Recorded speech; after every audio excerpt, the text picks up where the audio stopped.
Good morning বন্ধুরা, কেমন আছো তোমরা সবাই? আশা করি তোমরা সবাই খুব ভালো আছো। আজকে হলো বুধবার আর এখন সকাল 6:30 বাজে। তো 6টার সময় ঘুম থেকে উঠে ফ্রেশ হয়ে আমি চলে আসলাম সমুদ্রের ধারে। আমরা তো এখন দীঘাতে আছি। ওরে বাবা, কি বিশাল বড় একটা ঢেউ, কীভাবে বাড়ি খেলো, হেভি লাগছে দেখতে। আমার তো আসতে একদমই ইচ্ছে করছিল না, আসলে পর জানো তো ভালো লাগে তখন। কিন্তু বাড়িতে যখন থাকি, যখন বাড়ি থেকে বের হবার কথা হয়, তখন আমার একদমই ইচ্ছে করে না বের হতে। কিন্তু যখন ঘুরতে বের হই তখন খারাপ লাগে না, তখন কিন্তু ভালোই লাগে।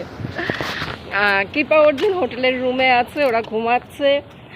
আর বাকিরা সবাই 6টার সময় ঘুম থেকে উঠে মোহনার দিকে চলে গেছে, ওরা হেঁটে হেঁটে মোহনাতে যাবে।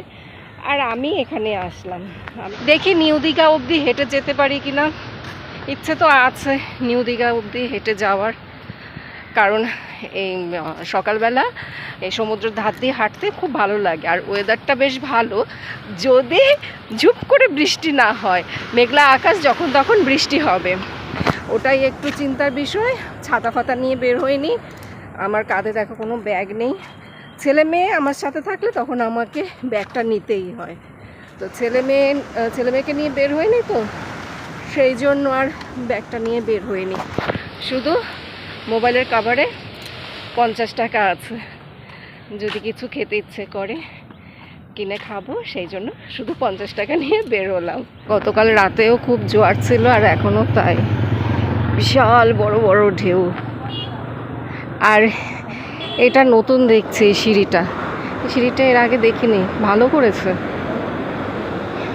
এখান থেকে তাহলে নামতে সুবিধা হবে, এখানে দাঁড়িয়ে ফটো তুললেও ভালো লাগবে। দড়ি দিয়ে বাঁধা, মনে হয় এখন তো আর সমুদ্রে নামার নিষেধ, জোয়ার যেহেতু, সেই জন্য দড়ি দিয়ে বাঁধা। দেখেছো সমুদ্রের কি গর্জন। আমার এই পাশটাও খুব ভালো লাগে, এই ঝাউবন, খুব পরিচিত এই জায়গাগুলো আমার।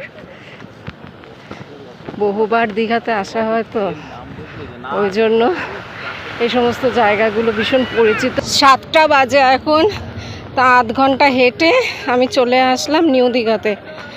এখনও নিউ দীঘার গেটের কাছে আসিনি।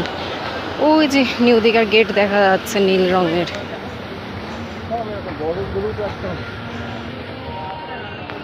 তো নিউ দীঘাতে গিয়ে আর বসবো না, হ্যাঁ, কারণ আমাকে হেঁটে আবার অনেকটা যেতে হবে। তো নিউ দীঘা থেকে হেঁটে ওল্ড দীঘায় যেতে হবে। তো এখন যদি বসে পড়ি তাহলে আর সহজে হাঁটতে ইচ্ছে করবে না, অনেকটা আবার আমাকে হেঁটে ব্যাক করতে হবে।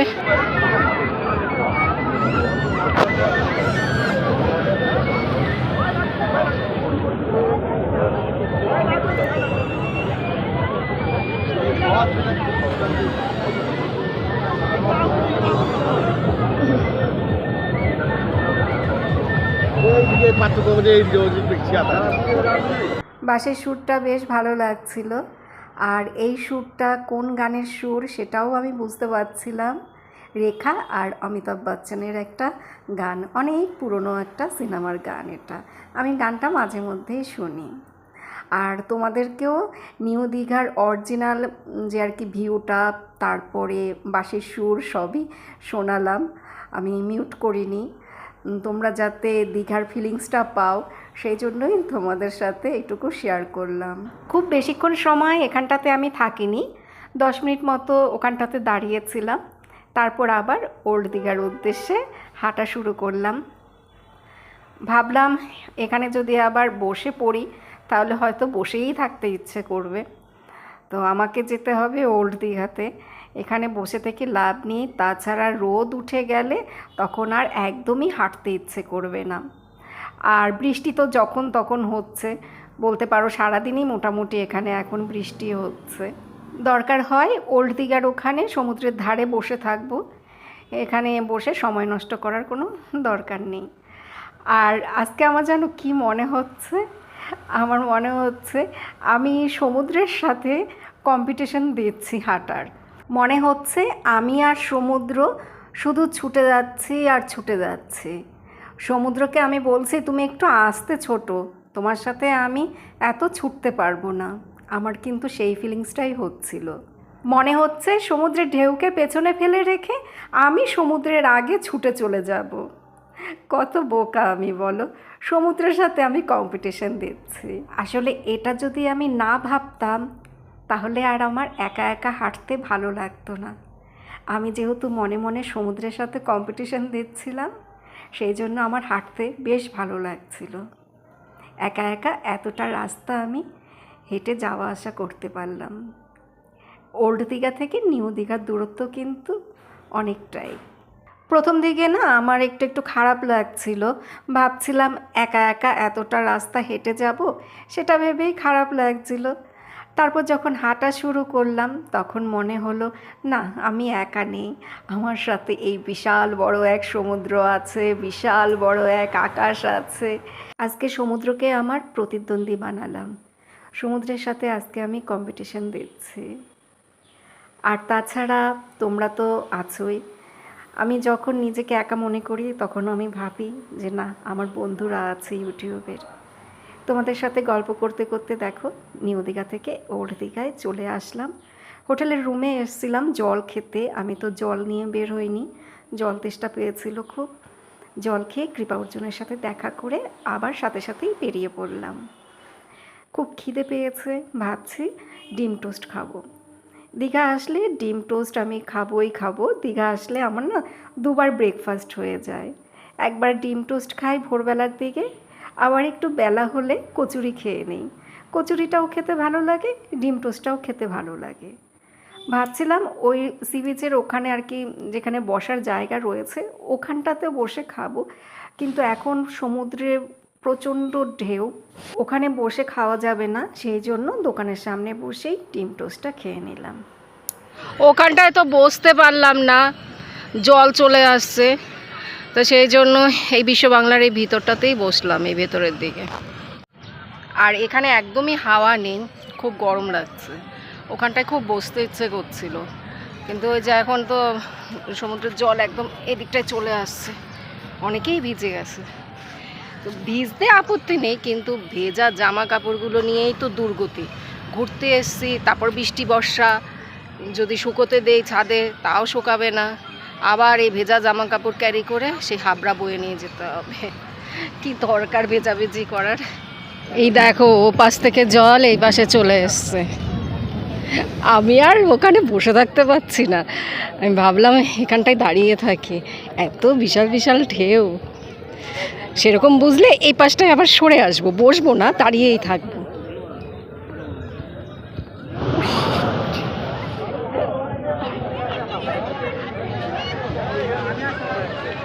ঘোরার জন্য এখানে দাঁড়ানো যায় না, একটু পর পর ঘোড়াগুলো চলে আসে। আমি হোটেলের রুমে চলে আসলাম, আর এই যে আমার ছানা বোনা, ওর বাবা অনেক কচুরি নিয়ে এসছে, আমার জন্যও নিয়ে এসছে। ওরা নাকি এই কচুরি ভীষণ ভালো খেয়েছে, কোথায় গিয়েছে সেইখানে নাকি কচুরি খুব ভালো খেয়েছে, তাই আমাদের জন্য নিয়ে এসছে 3 প্লেট, 3 4টে 12টা নাকি। আমি ডিম টোস্ট খেয়েছি, আমার পেট ভরা, আমি তো খেতে পারবো না। হ্যাঁ, রুম ক্লিন করতে এসছে।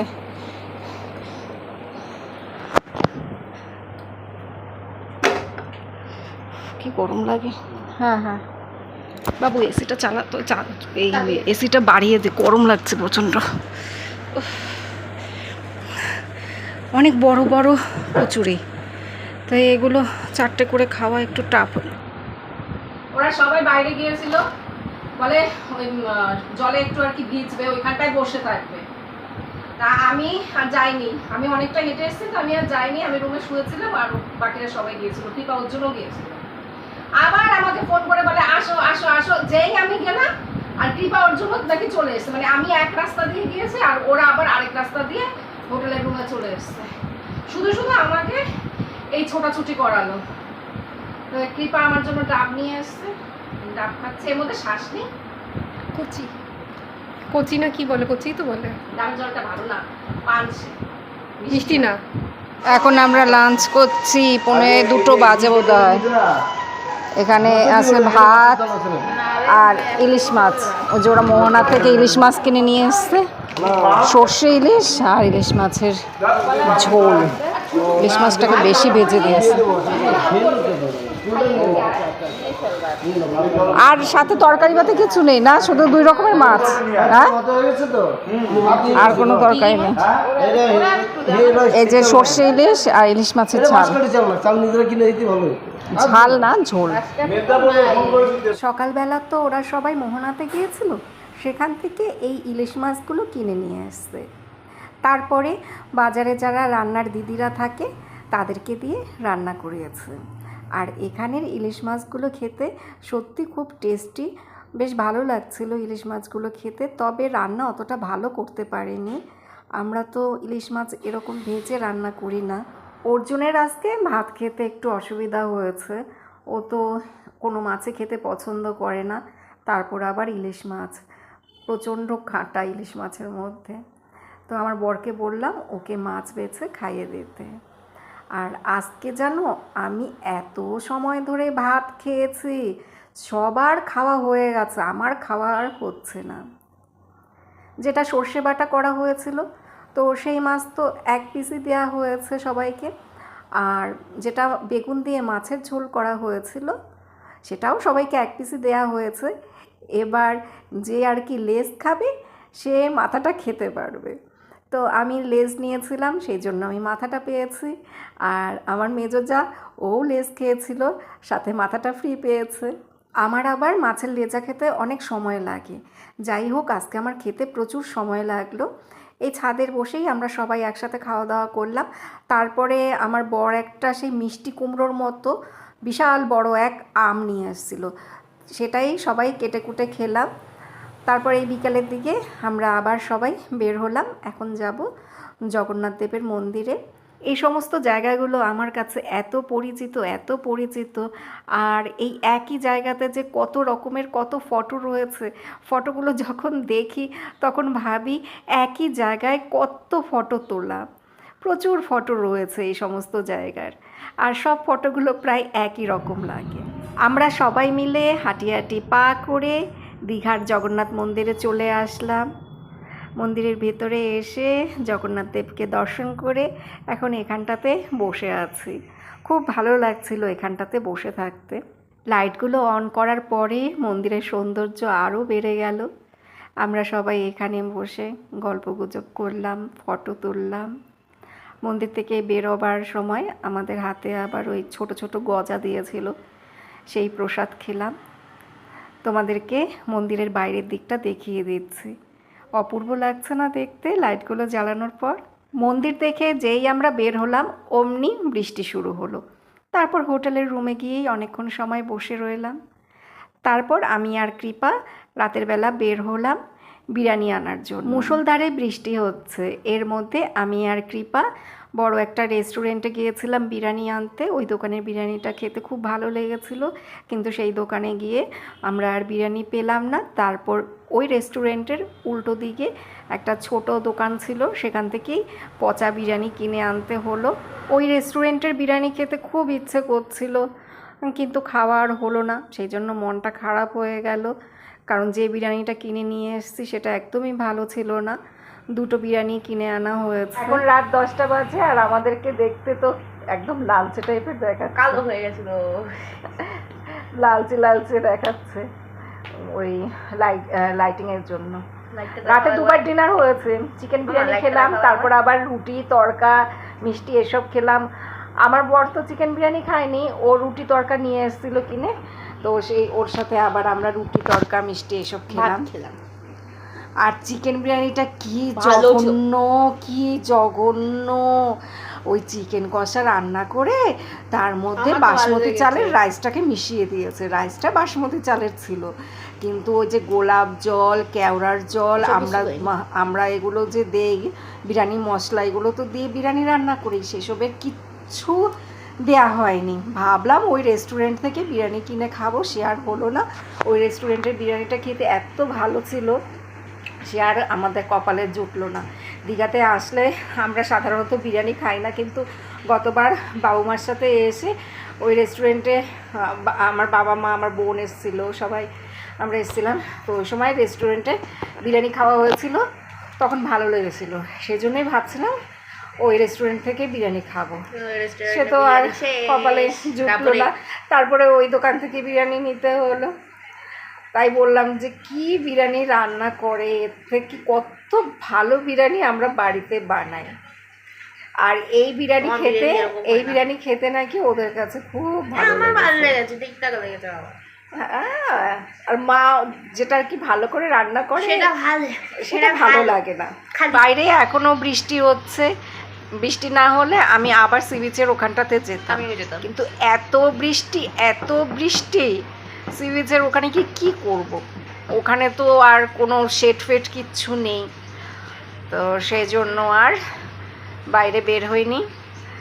এই বৃষ্টি বর্ষার মধ্যে পয়সা পাতি খরচা করে এসে বেশিরভাগ সময় এই হোটেলের রুমেই কাটিয়ে দিলাম। যাই হোক বন্ধুরা, এখন ব্লগটা শেষ করছি। তো তোমরা সবাই ভালো থেকো, সুস্থ থেকো, সাবধানে থেকো। আবার আগামীকাল দেখা হবে। গুড নাইট বন্ধুরা, গুড নাইট বল, গুড নাইট বল, গুড মর্নিং। বেশি বাজে।